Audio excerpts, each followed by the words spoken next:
लेंगे, आज हम अजैनों से नहीं लेंगे। तो दीदी बोली माता जी हमें लगता है फिर तो आहार हम दो ही लोग कराएंगे आपको। मैंने कहा कोई बात नहीं, दो भी करा लेंगे तो भी ठीक है, कम से कम अपनी आत्मा को इस बात की संतुष्टि रहेगी कि हमने जिसके हाथ से ग्रास लिया वो जैन शावक था। ठीक है, हाँ डरना नहीं है, पर डर अगर लग रहा हो तो त्याग करना है। दोनों हाथों को जोड़िए।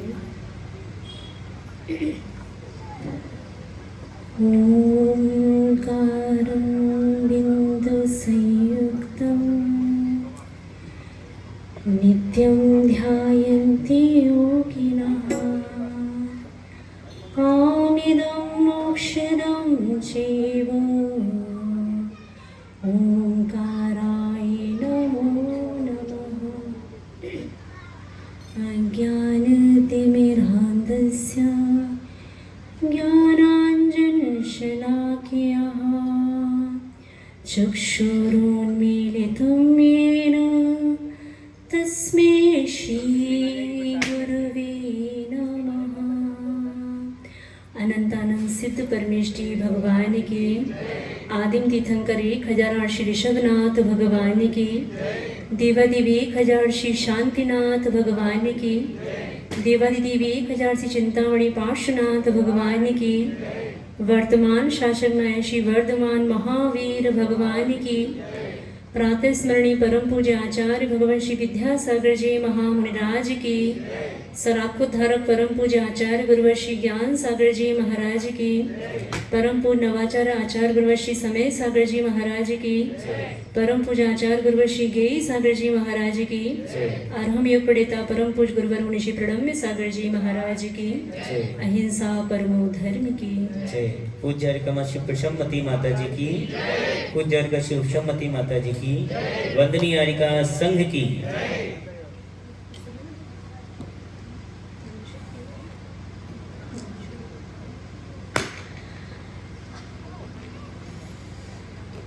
आचार्य कुंदकुंद स्वामी महाराज ने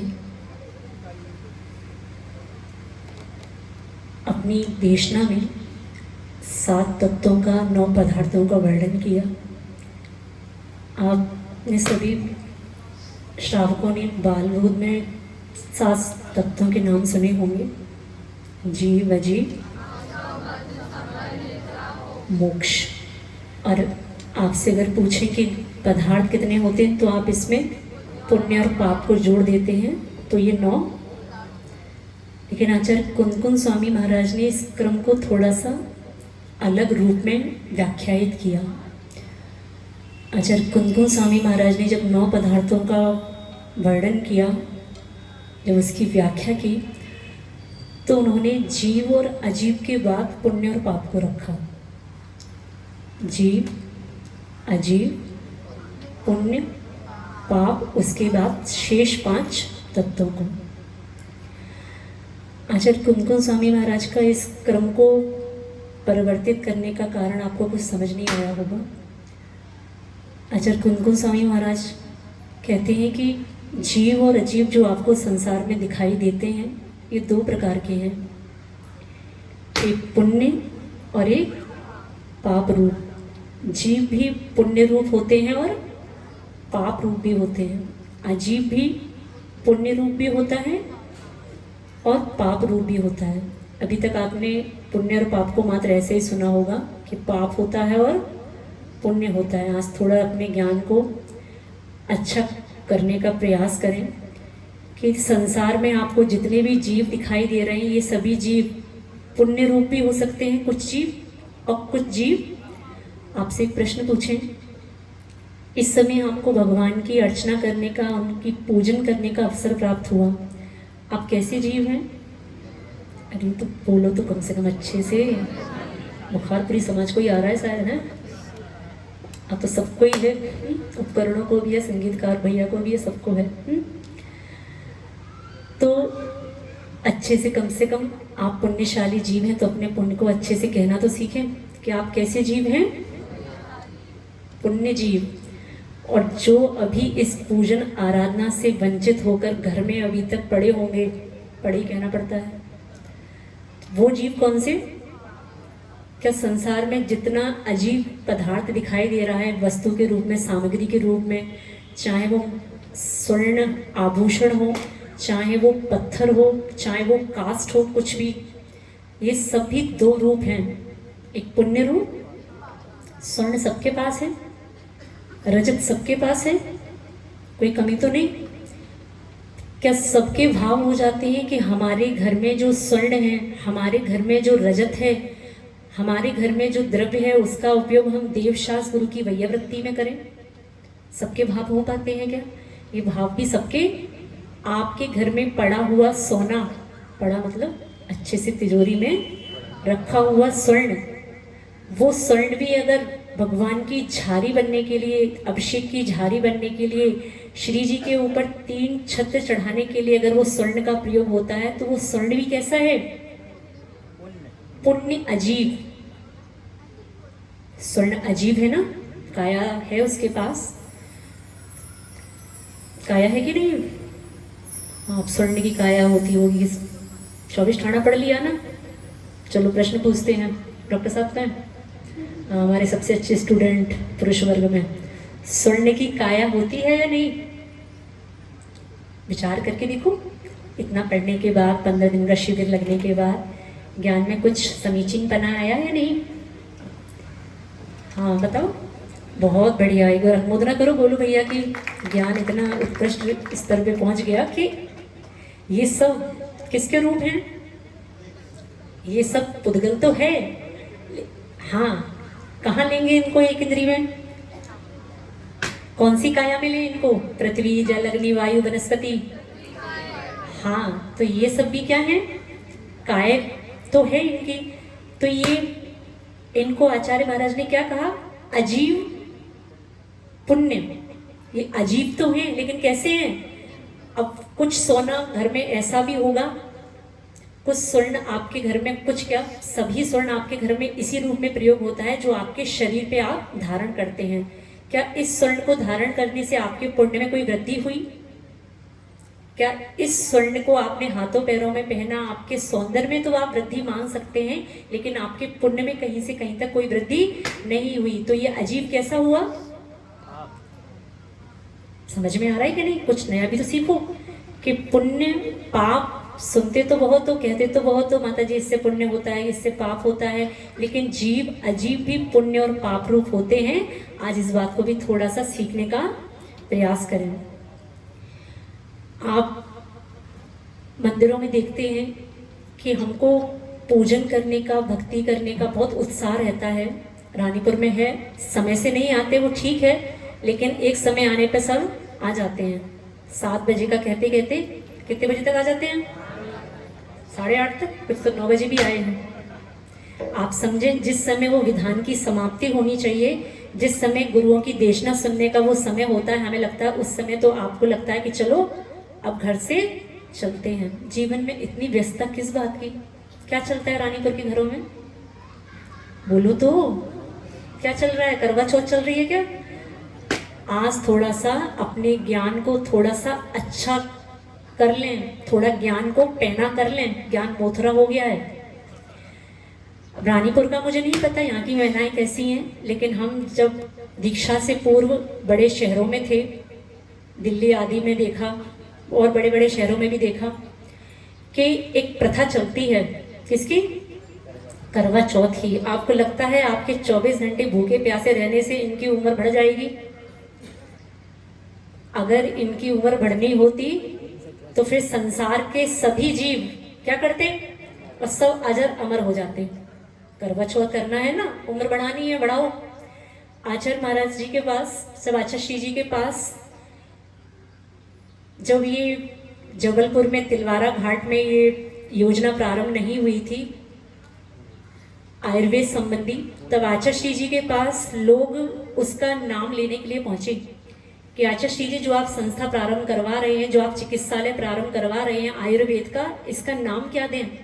तो लोगों ने अपने अपने नाम प्रस्तावित किए आचार्य श्री जी के सामने।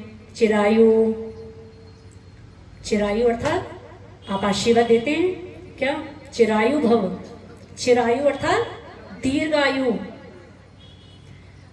आप अगर जैन सिद्धांत को अच्छे से समझते हैं तो आप ये भी समझते होंगे कि आपकी आयु जितनी आपने बांधी है उससे आप एक समय भी बढ़ा नहीं सकते और एक समय भी घटा नहीं सकते। अकाल मरण तो वो दूसरी बात है, लेकिन जितनी आपने बांधी है उतनी आपको भोगनी ही पड़ेगी।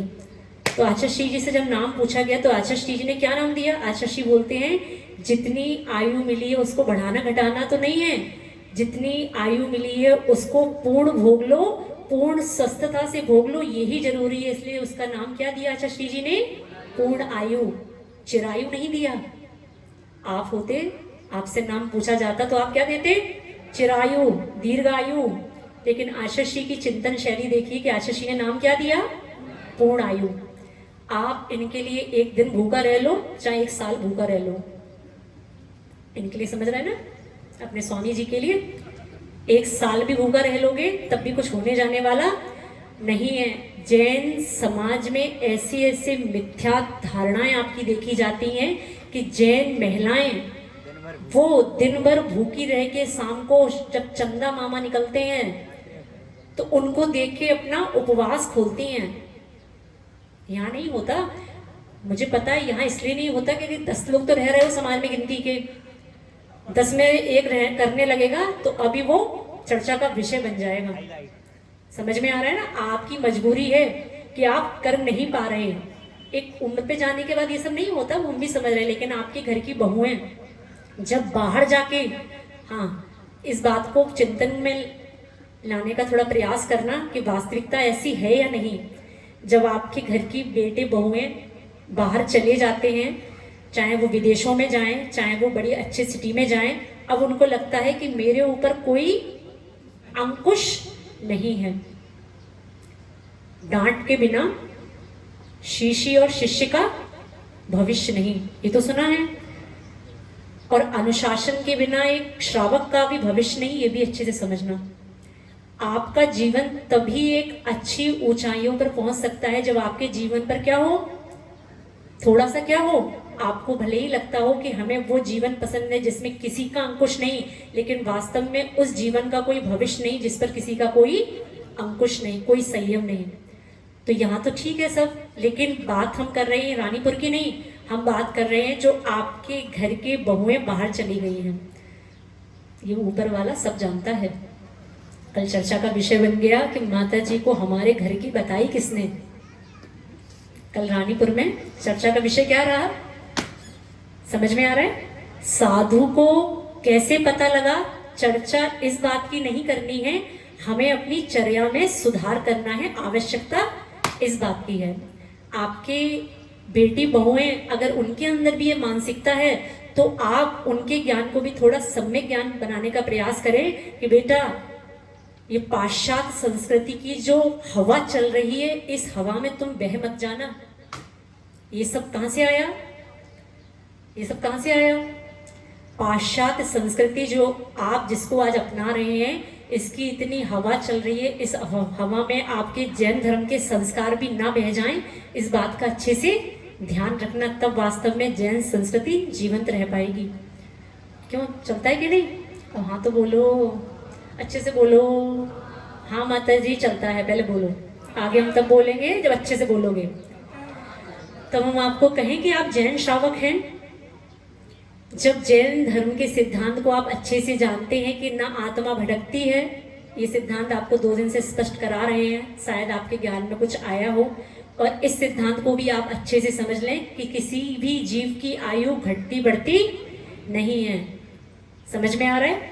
आप खुद यदि मिथ्या ज्ञान में जी रहे हैं और सामने अपने आने वाली पीढ़ी को भी आप उस बात का सही ज्ञान नहीं दे रहे हैं, तो भी दोषी कौन? बच्चों की जब हम गलतियां होते हुए देखते हैं, बच्चों को जब अज्ञान में देखते हैं तो हम दोष उनका नहीं मानते। बच्चे तो कच्ची मिट्टी के समान है, हमारे घर की बहुएं, इनको भी आप कच्ची मिट्टी समझना। आप इस मिट्टी को जैसा ढालना चाहेंगे ये ढल जाएंगे। आप उनको सम्यक ज्ञान दें, बेटा तुम बाहर रहते हो कोई बात नहीं, तुम्हारा फ्रेंड सर्किल, तुम्हारी किटी पार्टी में ये सब चलता होगा, बेटा तुम उसको देखना, उसमें रह लेना, लेकिन उस प्रथा को आप अपने आचरण में नहीं लाना। आजकल सबसे बड़ी बहुओं के साथ समस्या क्या हो गई है? उनका एक फ्रेंड सर्कल, यहाँ तो नहीं, यहाँ भी है कि नहीं? हाँ यहाँ भी है। हाँ किटी पार्टी तो सब जगह चलती है ना, किटी पार्टी चलाओ, हमको कोई परेशान नहीं है आपकी किटी पार्टी से। आप मात्र अपनी नई पीढ़ी को इस बात का ज्ञान दे कि बेटा ये सब क्या है। सासू माँ समझ में आ रहा है? हो सकता है कि नहीं? जिनके घर की बहुएं हमारे पास खबर आई कि माता जी सब कुछ चल रहा है, आपको क्या पता, तो सब कुछ चल रहा है तो इस बात को थोड़ा सा, यहाँ नहीं, यहाँ रानीपुर में कहा ना, यहाँ रानीपुर में आप चाह के भी नहीं कर सकते, क्योंकि जब छत पे जाओगे आप दिख जाओगे। घर इतने पास पास हैं कि आप उस चांद को देखने जाएंगे तो आप चांद को देखे ना देखे वो बात तो बात की रही, पहले आप सबको दिख जाओगे। और कल मंदिर में फिर आप प्रवेश करना भी आपके लिए बड़ा भारी हो जाएगा। तो ये तो आपकी सब मजबूरी है जिस कारण से आप इनको प्रथाओं को अपना नहीं पा रहे। अगर यहाँ भी बड़ी बड़ी कॉलोनियां हो, अपने अपने फ्लैट हो, अपना अपना डिस्टेंस हो अच्छे एक दूसरे से, तो आप भी यहाँ क्या करें? बहुएं मान लो, स्वीकार कर लो कि हाँ माता जी मन तो हमारा बहुत करता है। जब हम टीवी पे देखते हैं, जब हम अपने फ्रेंड्स को, जो जैनेतर समाज की सहेलियां हमारी होती है माता जी, उनको देखते तो बड़ा मन करता है माता जी। क्या मन करता है? हम भी वो लाल रंग का लहंगा पहन के पूरा 16 श्रृंगार करके अपने पतिदेव की क्या करें? आरती उतारे माता जी, बड़ा मन करता है। पतिदेव की आरती उतारने से पहले एक बात का ध्यान रख लेना, ये पतिदेव आपके खुद भी मिथ्या दृष्टि है, तो इनकी आरती उतारने से आप भी अगर सम्य दृष्टि होंगे तो आप भी कैसे हो जाएंगे? आरती उतारनी है तो ऐसे जीव की आरती उतारो। कहते हैं कि नजर एक बार जिसको गुरु की नजर लग जाती है, फिर संसार में उसको किसी की नजर लगती नहीं। तो नजर लगवानी है तो किसकी लगवाओ? आरती उतारनी है तो किसकी उतारो? भगवान की आरती उतारो। साक्षात 3 लोक के नाथ आपके सामने विराजमान है। ये तो आपके नाथ परमानेंट नहीं है, ये दुनिया एक, हाँ सत्यता है, सत्य भी सुनने का प्रयास करो। ये दुनिया एक क्या है? किराए का घर तो है। ये दुनिया एक रंगमंच है। आप इस भव में जो रोल प्ले कर रहे हैं, आज बेटी का रोल प्ले कर रहे हैं, अगले भव में जाके आप अपने ही पिता की क्या बन जाएंगे? प्रथमान योग की ऐसे बहुत सारी कहानियां भरी पड़ी हैं प्रथमान योग में कि अपनी ही पत्नी अपनी ही बेटी बन जाती है, अपना ही पुत्र अपना क्या बन जाता है? आदिनाथ भगवान जी का देखा कि नहीं? ये सब दुनिया क्या है? एक नाटक चल रहे हैं ये सब। आप इस भव में जो भी हैं, अगले भव में आप अपने पिता की क्या बन जाएंगे? आप अगले भव में अपने ही पिता की पत्नी बन जाएंगे। समझ में आ रहा है? तो ये सब क्या है? नहीं बनेंगे। अरे वो बेटी कह रही नहीं माता जी हम नहीं, बेटा अभी सब में संसार की हकीकत नहीं पता, अभी वास्तव में आत्मा का ज्ञान नहीं हुआ। अगर ग्रंथों के स्वाध्याय करोगे तभी बात समझ में आएगी कि ये आत्मा अनादिकाल से ऐसे ही भटक रही है। आत्मा प्रत्येक जन्म में रूप धारण करती है। अगले भव में क्या होता है? यही कुछ लोग कहते हैं कि इस भव में अच्छी मौज उड़ा लो, अगला भव किसने देखा। आजकल की युवा वर्ग को कुछ समझाने चलो, संयम की महिमा बताने चलो, तो उत्तर क्या मिलता है? भौरा बन के पुण्य उड़ा लो। हैं? भौरा बन के पुण्य कमा लो, जय भाव मिलने नहीं। अच्छा, भौरा बन के पुण्य कमा लो, जय भाव मिलने नहीं है। अच्छा मैं सुना नहीं अभी। तो युवा वर्ग क्या कहता है? उत्तर क्या मिलता है साधुओं को? आज तो सब ज्ञानी है माता जी, बिना प्याज लहसुन की क्या आहार में आनंद आते होंगे। हाँ श्रावक है, कुछ भी पूछ सकता है। माता जी हम तो बिना प्याज लहसुन का भोजन माता जी हम लोगों के गले नहीं उतरता। माता जी धन्य हैं आप साधु जो बिना प्याज लहसुन का आहार ले लेते हैं। क्या कहें, श्रावक की ज्ञान की चर्चा क्या करें। तो जब इस युवा वर्ग से बात करते हैं संयम की, सीनियर सिटीजन खुश नहीं होना। माता जी सारा ब्लेम किसको कर रही हैं आज? है ना, आप भी ज्यादा दूध के धुले नहीं हो। जब प्याज लहसुन की को व्यसनों की बात चली तो 60+ वाले भी उसमें ऐड थे। आश्चर्य तो तब हुआ जब 70 साल के दादाजी से भी पूछा गया कि प्याज लहसुन का त्याग है कि नहीं है। बोलते माता जी बाहर की छूट है। आप सोच के देखें, आप अपने जीवन में किस समय का इंतजार कर रहे हैं, किस समय आप आपका जीवन में वो आएगा जब आपके जीवन में वास्तव में वो संयम ग्रहण हो पाएगा। समझ में आ रहा है? इसीलिए वो शाम को इस भाव को बनाना पड़ा कि आप बदले ना बदले कोई बात नहीं, हमको तो अपनी मनोस्थिति बदलनी पड़ेगी।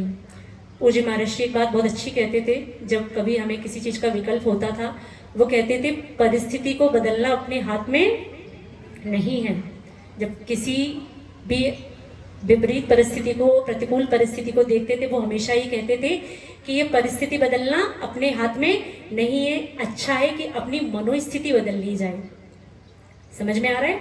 आपका व्यसन छूटे ना छूटे, आपके प्याज लहसुन आपसे छूटे ना छूटे, आपकी स्थिति को हम बदल नहीं सकते। इसलिए निर्णय लिया कि हम आपको नहीं बदल सकते, कोई बात नहीं, हम अपनी मनोस्थिति बदल सकते हैं ना, ये तो हमारे हाथ में है। हम किससे आहार लें, हम किससे आहार नहीं लें। एक बेटी मुझसे बोली, फिर तो माता जी आहार देने वाला कोई बचना ही नहीं कल से। मैंने कहा लेना क्या है हमको आहार में? रोटी और क्या लेना है? बचेंगे, हाँ? हमारा पुण्य होगा, बचेंगे। हमारा और क्या, हमारे तो कर्मों की निर्जरा होगी। अगर हम 2 श्रावकों से 2 ही वस्तु ले पा रहे हैं, हमारा तो इतना सीमित आहार हुआ, फिर तो हमारे कर्मों की निर्जरा और अधिक हुई। तो आप अगर त्याग नहीं कर पाते हैं तो समझना कि हम साधु की निर्जरा में निमित्त बन रहे हैं, है ना? तो माता जी इससे अच्छा क्या होगा फिर? माता जी इससे अच्छा क्या होगा कि हमारे असंयम से आपके कर्मों की क्या हो रही है? निर्जरा। ऐसा तो नहीं सोच रहे कितने लोग? माता जी इससे अच्छी बात क्या होगी? हम तो माता जी चाहते हैं आपकी दिन दूनी रात चौगनी क्या हो, कर्मों की निर्जरा। तो माता जी हम तो त्याग फिर करते ही नहीं। अगर हमारे त्याग न करने से ही आपकी निर्जरा है तो माता जी हम असंयमी होना ही मंजूर करते। ऐसा भी मिथ्या ज्ञान मत पाल लेना।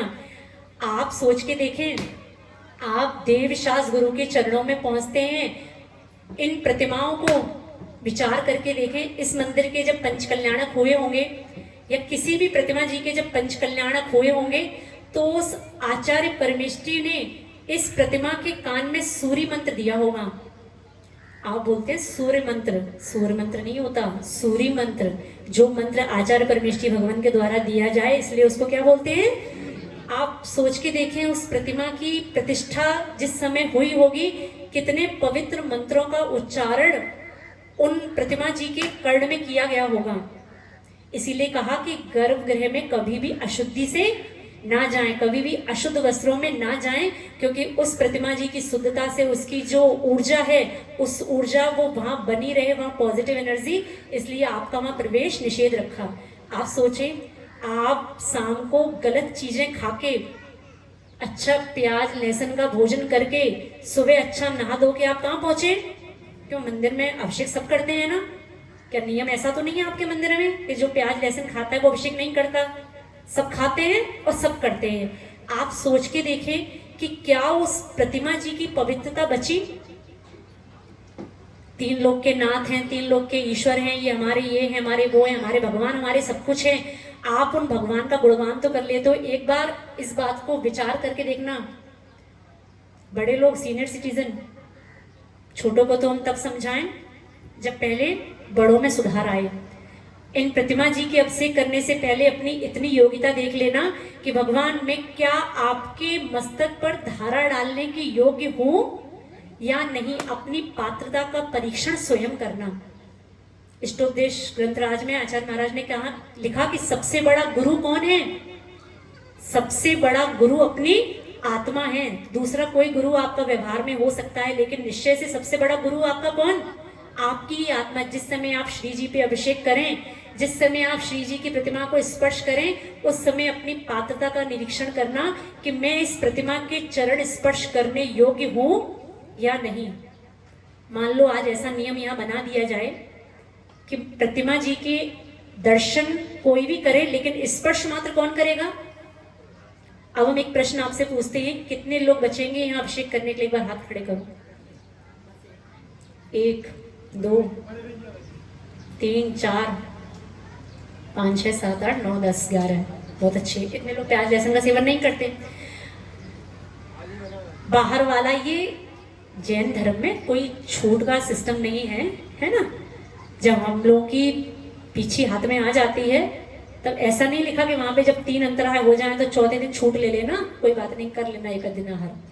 छूट जब महाव्रतियों को नहीं है तो श्रावकों को छूट क्यों? सारा परिचय, सारा उपसर्ग, सब कुछ किसको सहना? माता जी आप ही को सहना, आप ही ने दीक्षा ली माता जी, है ना, हमको क्यों सहना? अपने आप एक बात का आप विचार करके देखिए, आप श्री जी की प्रतिमा को स्पर्श करते हैं, अगर आप उन व्यसनों का त्याग नहीं कर पाए तो मुझे नहीं लगता संसार में आपसे बड़ा और भी कोई ऐसा पापी जीव होगा। सुनना थोड़ा कड़वा है लेकिन वास्तविकता है। श्री जी का अभिषेक करने की पात्रता वास्तव में उसी जीव की है जो जीव सप्त व्यसनों का त्यागी हो। माता जी ऐसे तो हमारे मंदिर में श्री जी का अभिषेक होगा ही नहीं, बिना अभिषेक के बहुत अच्छे हैं हमारे श्री जी। अकृत्रिम चैत्यालय संसार में आपने इतने पढ़े, 3 लोक में 7,72,00,000 जिनालय भवनवासी देवों के, और भी असंख्यात जिनालय हैं, असंख्यात प्रतिमाएं हैं। हम पूछते हैं क्या उन प्रतिमाओं का प्रतिदिन अभिषेक होता है? हाँ या ना? कौन है इतना वहां रोज अभिषेक करने वाला? वो प्रतिमाएं भी बिना अभिषेक के रहती हैं। अभिषेक करने का प्रयोजन क्या? प्रवचन में बताया था ना, अभिषेक आप क्यों करते हो? अरे अभिषेक क्यों करते हो? अरे कुछ तो बता दो, गलत सही तो बाद में देख लेंगे, बताओ तो। अभिषेक इसलिए करते हैं कि भगवान हम अपने दिन की शुरुआत किससे करें? आपके चरणों का गंधोदक प्राप्त करके। आप अपने स्वार्थ के लिए भगवान का अभिषेक करते हैं, भगवान की मूर्ति गंदी हो रही है, उनकी मूर्ति में धूल आदि लग रहे हैं, इसलिए भगवान का अभिषेक नहीं होता। तो भगवान बिना अभिषेक के अच्छे, आप जैसों के हाथों से स्पर्श हो, इससे अच्छा भगवान कैसे? समझ में आ रही है? एक प्रथा आप चाहें तो शुरू कर सकते हैं अपने रानीपुर में कि जो व्यक्ति लहसुन प्याज का सेवन करता है वो श्री जी की प्रतिमा को स्पर्शित नहीं करेगा। बड़े बड़े विधान करा लेना। माता जी हमारे यहाँ सिद्ध चक्र महामंडल विधान हुआ था, माता जी हमारे यहाँ ये कार्यक्रम हुआ, माता जी हमारे यहाँ वो माता जी आई थी, वो बड़े वाले महाराज आए थे, कुछ नहीं होने जाने वाला इससे। जब तक आपकी आदतें अच्छी नहीं बनती, आदतें अच्छी बना लो थोड़ा सा। समझ में आ रहा है? हम प्रतिमा जी को स्पर्शित तभी करेंगे जब हम प्याज लहसुन गंदी चीजें नहीं खाते। अगर आप उन गंदी चीजों को खा के श्री जी का अभिषेक करते हो तो मुझे नहीं लगता कहीं से कहीं तक आपका कोई पुण्य का बंद होता है, आपको मात्र होता है तो कर्म का बंद। समझ में आ रहा है? हो सकता है कि नहीं? माता जी होना जाना, जब तक संविधान ना बनाया जाए, जब तक रजिस्टर पे कुछ ना लिखा जाए, जब तक पूरी समाज के साइन न करवाए जाए, तब तक वह वास्तव में कुछ होता नहीं है। लेकिन संकल्प रूप कुछ नहीं है। अपने भावों से ऐसा विचार करके देखना कि वास्तव में आज हमारा पुण्य इतना कि हमें भगवान की आराधना करने को मिला। क्या संसार में सभी जीवों को भगवान की पूजा करने का अवसर मिलता है? मिल गया है ना, इसलिए कीमत नहीं है। आचार्य महाराज जी ने एक बात अच्छी कही, बहुत अच्छी। आचार्य जी कहते थे कि यहाँ मुनि हैं, जिनेंद्र भगवान हैं तो यहाँ बरस रहे हैं। यहाँ मुनि महाराज हैं, देवशास गुरु हैं तो यहाँ श्रावक बरस रहे हैं, और वहां देव लोग संयम के लिए तरस रहे हैं। किसी चीज की कीमत हमेशा उस वस्तु के अभाव में होती है। आपको आज कीमत क्यों नहीं? क्यों नहीं बोलो तो?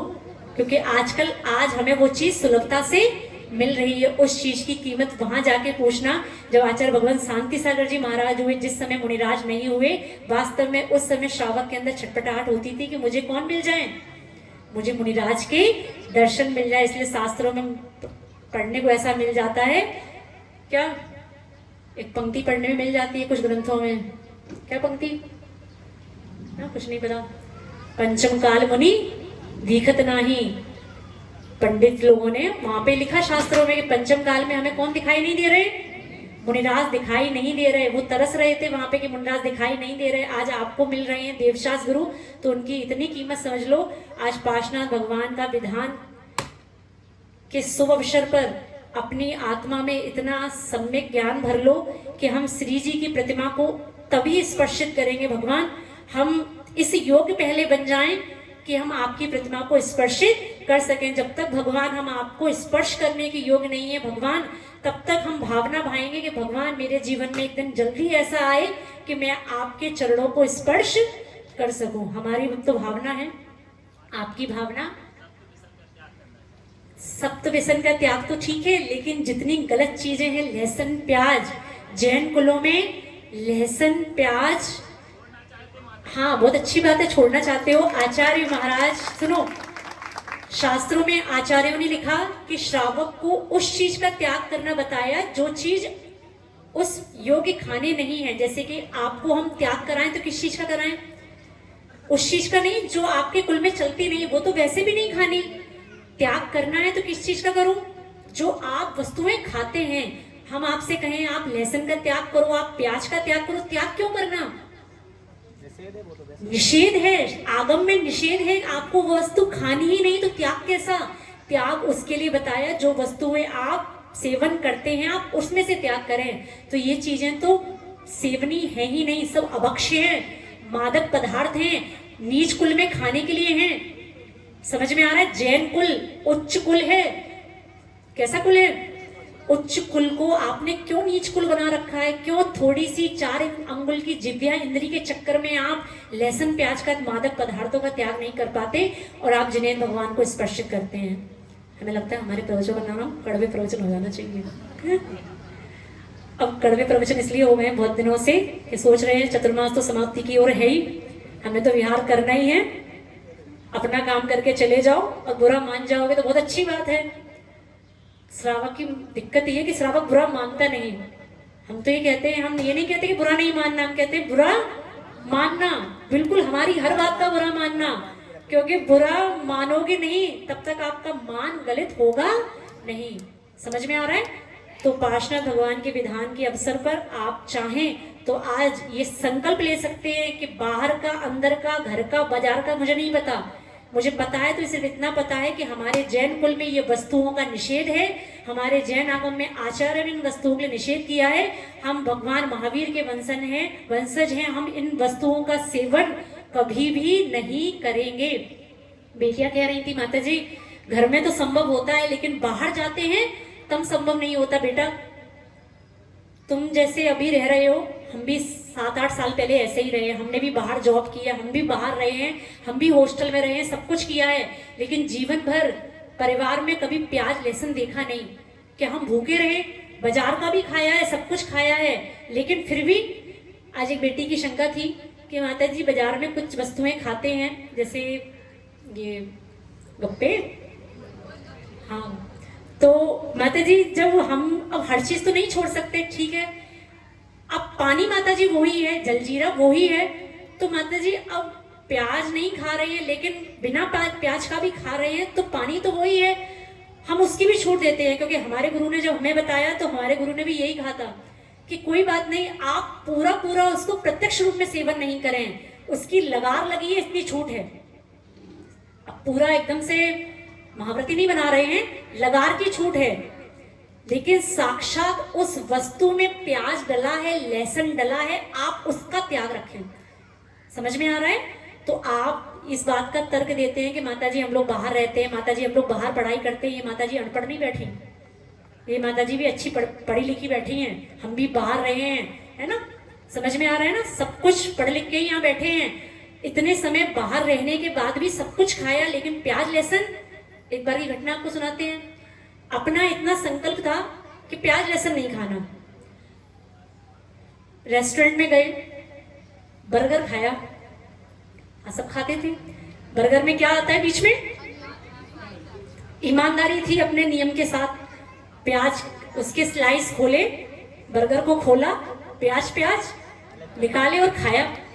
घर वालों ने बोला कि लगार लग गई, एक मुनिराज मिले, उनसे पूछा कि महाराज जी प्याज लहसुन का त्याग है लेकिन हर चीज नहीं छोड़ सकते, क्योंकि एक उम्र होती है सब वस्तुएं सेवन करने की, तो उनसे पूछा तो उन्होंने क्या समाधान दिया? बेटा कोई बात नहीं, तुम लोग की नई उम्र है, लगार का छूट, आप उस वस्तु को सीधा सेवन नहीं करें तो भी पूरा पुण्य है, ठीक है? अब तो आपका वो बहाना भी नहीं कि माता जी लगार चलती है, तो आप चाहें तो आज इस पावन अवसर पर, पावन प्रसंग पर इस नियम को, संकल्प को ले सकते हैं कि भगवान आपके चरणों का स्पर्श मैं तभी करूंगा जब मैं उस योग्य बन जाऊंगा। बिना योग्य हुए, बिना पात्रता ग्रहण किए भगवान मैं आपके चरण को स्पर्शित नहीं करूंगा।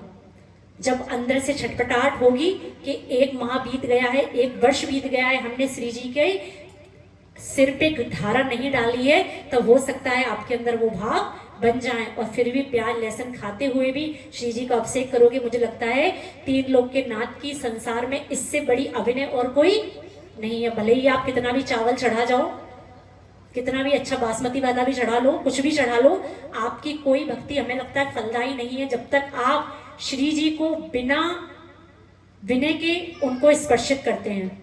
बात समझ में आ रही है? श्री जी को स्पर्शित कब करना, बोलो एक बार। जब हमारे अंदर श्री जी को स्पर्श करने की पात्रता आ जाए, योग्यता आ जाए, तब समझना वास्तव में हमारा पार्षनाथ भगवान का विधान करना सफल हुआ, सार्थक हुआ। ये सम्य ज्ञान आपके जीवन में प्रवेश करे। इसी भावना के साथ श्री वर्धमान महावीर भगवान की, चिंतामणि पार्षनाथ भगवान की, श्री प्रसन्नमती माता जी की, वंदनीय आर्का संघ की, बोधि समाधि परिणाम सिद्धि, स्वात्मोपलब्धि शिव सुख सिद्धि, चिंतामणि चिंतित वस्तु।